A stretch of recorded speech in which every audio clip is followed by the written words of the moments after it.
I have two objectives. One is to be brief, and two is not to commit any factual errors. So let's hold our breaths. We're going to get through this together.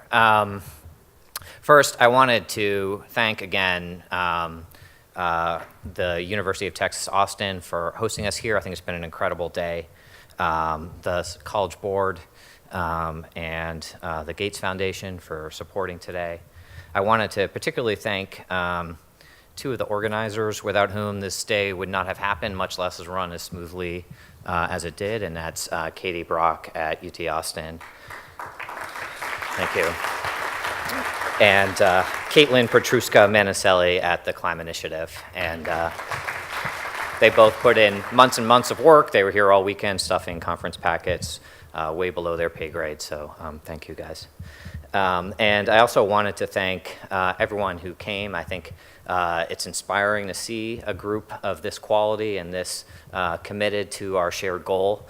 And in particular, those of you who worked to help your institutions share data with the researchers. I know that that is not always an easy matter technically or legally. It also requires a bit of bravery, and the importance of sharing that data really just can't be overstated. I think we're in a position now where Roz and John and Dave are going to be generating insights that will help us further our mission for years to come. So thank you very much for navigating all of that and for being here.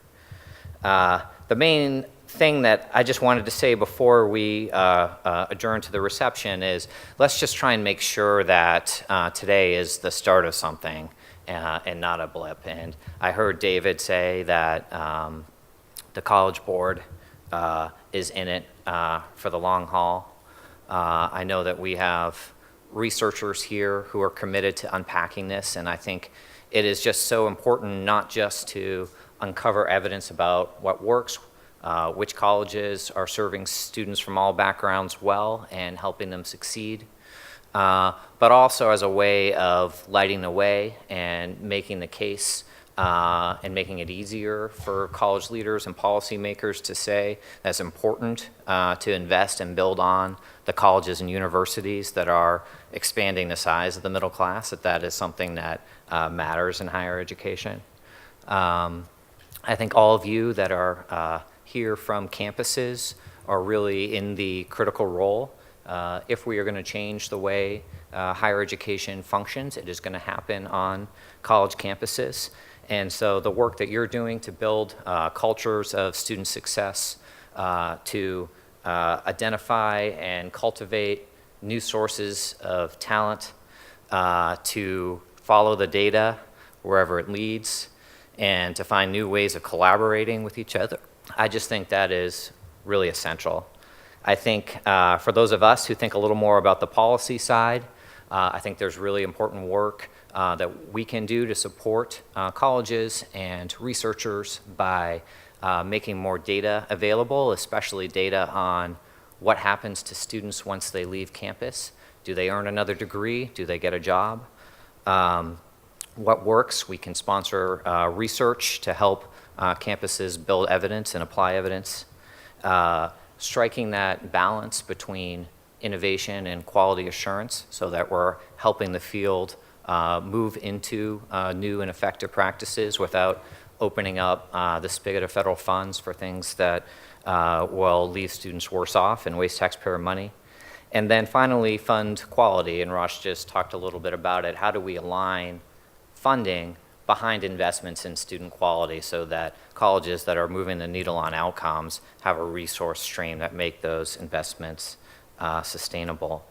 But I think in addition to each of that, the work that each of us are carrying back to our offices, the most critical piece is something that we can do together, and that is to try and build the prestige around this effort and try and move past a higher education culture that rewards you for exclusivity as if we're in a middle school cafeteria, and instead is inclusive, that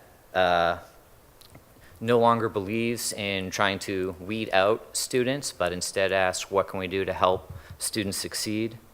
And I think we as a community have a very powerful voice together. there's an incredible group of people here from across sectors.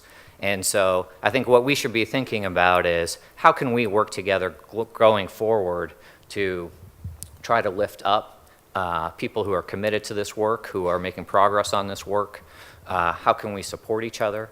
And how can we grant prestige to the really essential work of building the middle class? Because I think across the political spectrum, whether you're worried about disparities in educational attainment or the unaffordability of student debt, which we know has a lot to do with whether you graduate or find a job, or income stagnation or the multi-generational decline in opportunity or college ROI, whichever one of those resonates with you the most, we're talking about a similar set of issues, and we need to figure out how do we make colleges the reliable, inclusive route to the middle class that they have the promise to be. And I think that's only something that we can do together. So with that, I will stop talking.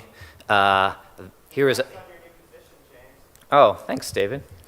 It is true, in a couple of months, I'm starting at an organization called TICAS, and I hope to carry on this work there with a particular emphasis on the policy questions of how colleges and universities can contribute to upward mobility. And I may well be pestering you there to try and build some of these partnerships, because it's really important that this work be grounded in research and data and in what leading campuses are experiencing.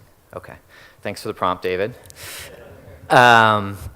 Okay, with that, we can adjourn, and here's a fact. The reception is out in the courtyard. So with that, thanks everybody for coming very much, and I'll see you soon.